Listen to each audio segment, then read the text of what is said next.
Good afternoon, student. Today I am discussing about ninth class English. Ninth class English. Today our lesson name is what is a player? What is a player? What is the meaning of player? Who can participate in the game? They are called players. Cricket player, tennis player, coco player, like that.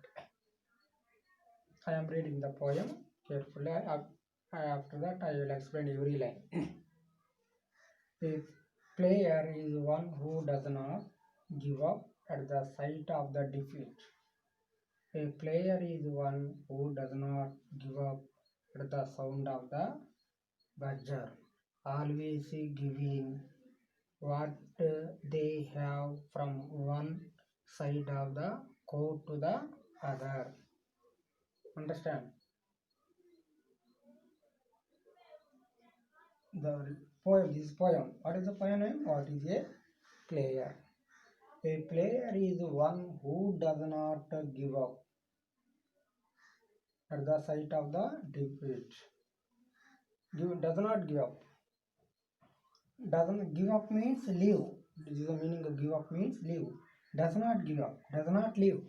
What is that? Does not leave. What is the not leave? What is the give up?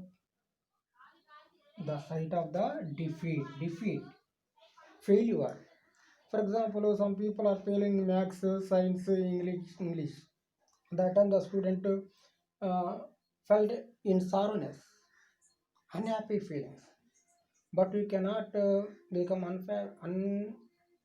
unhappy feelings. We can try and try until to success. Understand?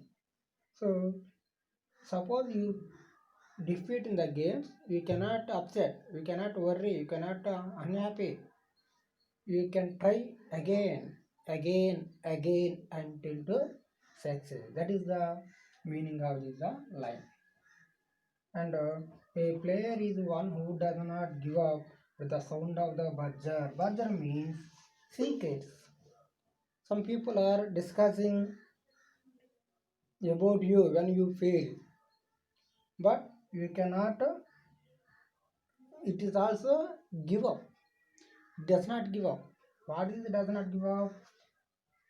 Sound of the buzzer. Sound of the buzzer means who can discuss about the secrets. They are called buzzers. For example, Sachin Tendulkar play sometime pays. That time the audience discussing about Sachin Tendulkar. But Sachin Tendulkar give the lesson about his bat. So that is the meaning of buzzer. Always giving what they have from one side of the court to the other. Court to the other. Other means other people. Other people discuss about you sometimes bad, but you cannot feel like that. You focus on your game. You focus on your study. You focus on your work. That time you become successful person. In English, one proverb, I told one English proverb, failure step to success. Failure learn some morals. So it's most important poem. Understand?